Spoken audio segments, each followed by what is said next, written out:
LibriVox.org. Recording by Librarian, Alabama, USA. North and South by Elizabeth Gaskell, Chapter 49. Breathing Tranquility.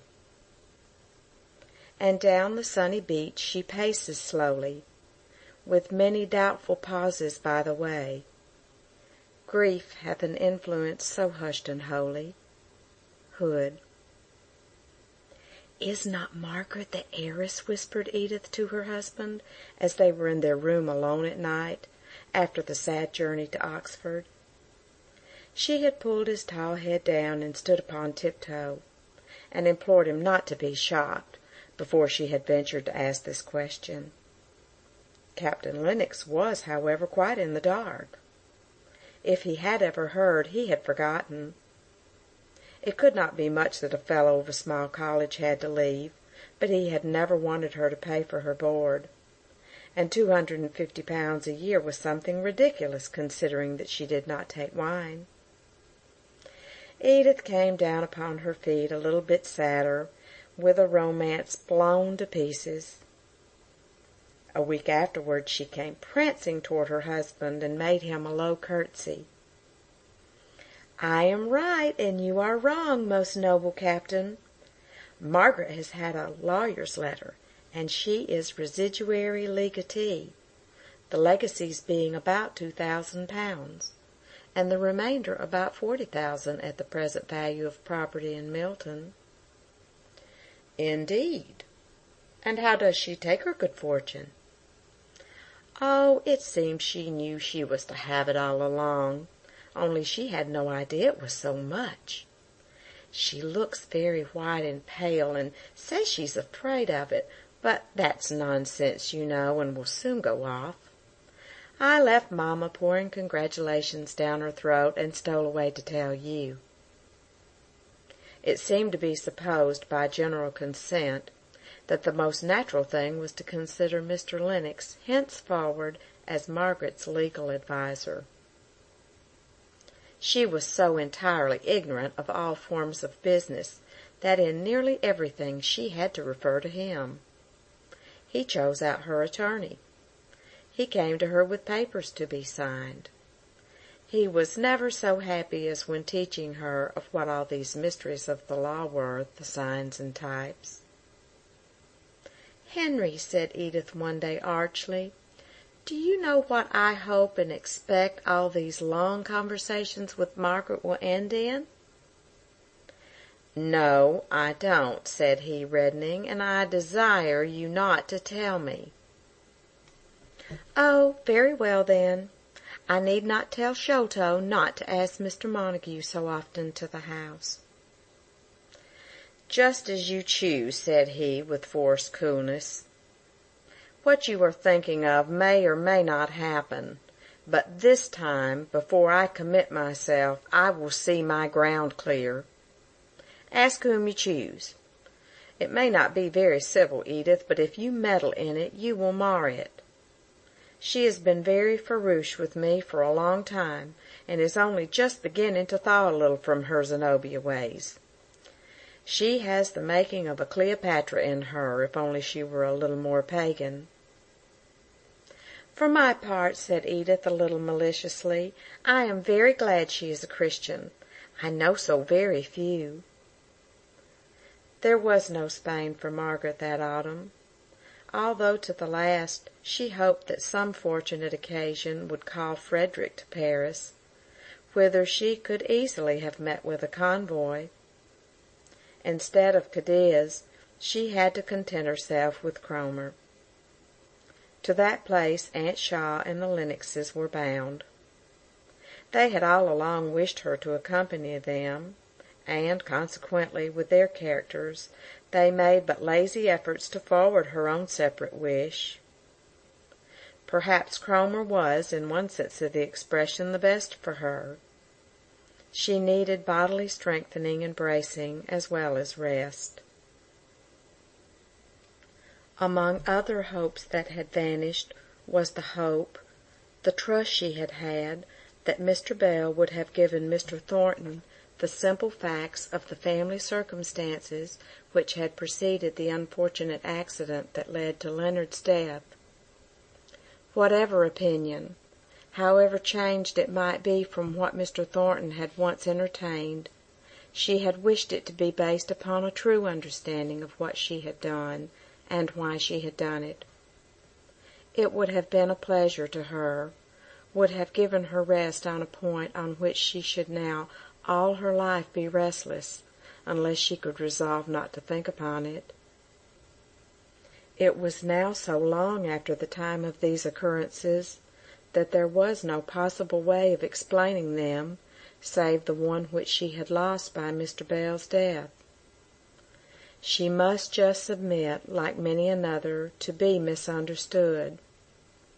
But though reasoning herself into the belief that in this hers was no uncommon lot, her heart did not ache the less with longing that some time, years and years hence, before he died at any rate, he might know how much she had been tempted. She thought that she did not want to hear that all was explained to him, if only she could be sure that he would know. But this wish was in vain, like so many others, and when she had schooled herself into this conviction, she turned with all her heart and strength to the life that lay immediately before her, and resolved to strive and make the best of that. She used to sit long hours upon the beach, gazing intently on the waves as they chafed with perpetual motion against the pebbly shore, or she looked out upon the more distant heave and sparkle against the sky, and heard, without being conscious of hearing, the eternal psalm which went up continually. She was soothed without knowing how or why. Listlessly she sat there on the ground, her hands clasped round her knees, while her Aunt Shaw did small shoppings, and Edith and Captain Lennox rode far and wide on shore and inland. The nurses, sauntering on with their charges, would pass and repass her, and wonder in whispers what she could find to look at so long day after day. And when the family gathered at dinner-time, Margaret was so silent and absorbed that Edith voted her moped, and hailed a proposal of her husband's with great satisfaction that Mr. Henry Lennox should be asked to take Cromer for a week on his return from Scotland in October. But all this time for thought enabled Margaret to put events in their right places as to origin and significance, both as regarded her past life and her future. Those hours by the seaside were not lost, as any one might have seen, who had had the perception to read, or the care to understand, the look that Margaret's face was gradually acquiring. Mr. Henry Lennox was excessively struck by the change. "The sea has done Miss Hale an immense deal of good, I should fancy," said he, when she first left the room, after his arrival in their family circle. "She looks 10 years younger than she did in Harley Street." "That's the bonnet I got her," said Edith triumphantly. "I knew it would suit her the moment I saw it." "I beg your pardon," said Mr. Lennox, in the half-contemptuous, half-indulgent tone he generally used to Edith, "but I believe I know the difference between the charms of a dress and the charms of a woman." No mere bonnet would have made Miss Hale's eyes so lustrous, and yet so soft, or her lips so ripe and red, and her face altogether so full of peace and light. She is like, and yet more, he dropped his voice, like the Margaret Hale of Helston. From this time the clever and ambitious man bent all his powers to gaining Margaret. He loved her sweet beauty. He saw the latent sweep of her mind, which could easily, he thought, be led to embrace all the objects on which he had set his heart. He looked upon her fortune only as a part of the complete and superb character of herself and her position. Yet he was fully aware of the rise which it would immediately enable him, the poor barrister, to take. Eventually he would earn such success and such honours as would enable him to pay her back, with interest, that first advance in wealth which he should owe to her. He had been to Milton on business connected with her property on his return from Scotland, and with the quick eye of a skilled lawyer, ready ever to take in and weigh contingencies, he had seen that much additional value was yearly accruing to the lands and tenements which she owned in that prosperous and increasing town. He was glad to find that the present relationship between Margaret and himself, of client and legal adviser, was gradually superseding the recollection of that unlucky, mismanaged day at Helston. He had thus the unusual opportunities of intimate intercourse with her, besides those that arose from the connection between the families. Margaret was only too willing to listen as long as he talked of Milton, though he had seen none of the people whom she more especially knew. It had been the tone with her aunt and cousin to speak of Milton with dislike and contempt, just such feelings as Margaret was ashamed to remember she had expressed and felt on first going to live there. But Mr. Lennox almost exceeded Margaret in his appreciation of the character of Milton and its inhabitants. Their energy, their power, their indomitable courage in struggling and fighting, their lurid vividness of existence, captivated and arrested his attention. He was never tired of talking about them, and had never perceived how selfish and material were too many of the ends they proposed to themselves as a result of all their mighty untiring endeavour, till Margaret, even in the midst of her gratification, had the candour to point this out as the tainting sin in so much that was noble and to be admired. Still, when other subjects palled upon her, and she gave but short answers to many questions, Henry Lennox found out that an inquiry as to some Darkshire peculiarity of character called back the light into her eye, the glow into her cheek. When they returned to town, Margaret fulfilled one of her seaside resolves, and took her life into her own hands. Before they went to Cromer, she had been as docile to her aunt's laws as if she were still the scared little stranger who cried herself to sleep that first night in the Harley Street nursery. But she had learnt, in those solemn hours of thought, that she herself must one day answer for her own life and what she had done with it, and she tried to settle that most difficult problem for women, how much was to be utterly merged in obedience to authority, and how much might be set apart for freedom in working. Mrs. Shaw was as good-tempered as could be, and Edith had inherited this charming domestic quality. Margaret herself had probably the worst temper of the three, for her quick perceptions and over-lively imagination made her hasty, and her early isolation from sympathy had made her proud. But she had an indescribable childlike sweetness of heart, which made her manners, even in her rarely wilful moods, irresistible of old, and now, chastened even by what the world called her good fortune, she charmed her reluctant aunt into acquiescence with her will.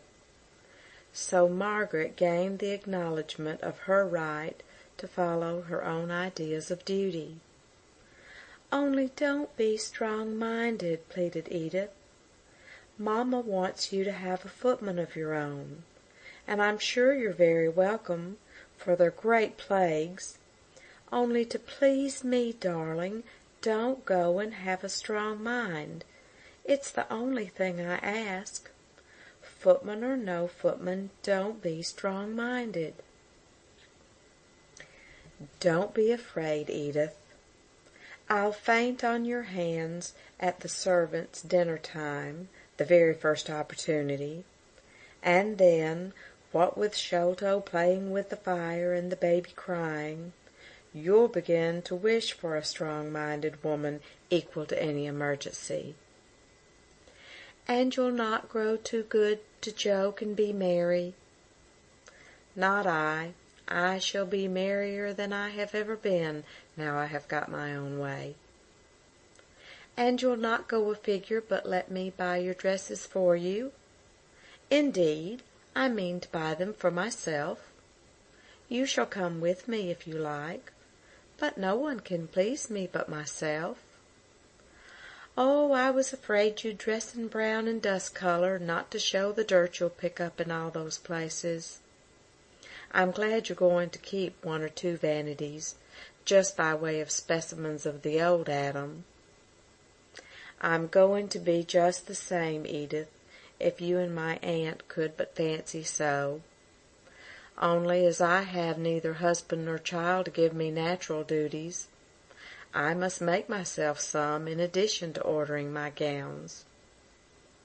In the family conclave, which was made up of Edith, her mother, and her husband, it was decided that perhaps all these plans of hers would only secure her the more for Henry Lennox. They kept her out of the way of other friends who might have eligible sons or brothers, and it was also agreed that she never seemed to take much pleasure in the society of any one but Henry, out of their own family. The other admirers, attracted by her appearance or the reputation of her fortune, were swept away by her unconscious smiling disdain into the paths frequented by other beauties less fastidious, or other heiresses with a larger amount of gold. Henry and she grew slowly into closer intimacy, but neither he nor she were people to brook the slightest notice of their proceedings. End of chapter 49.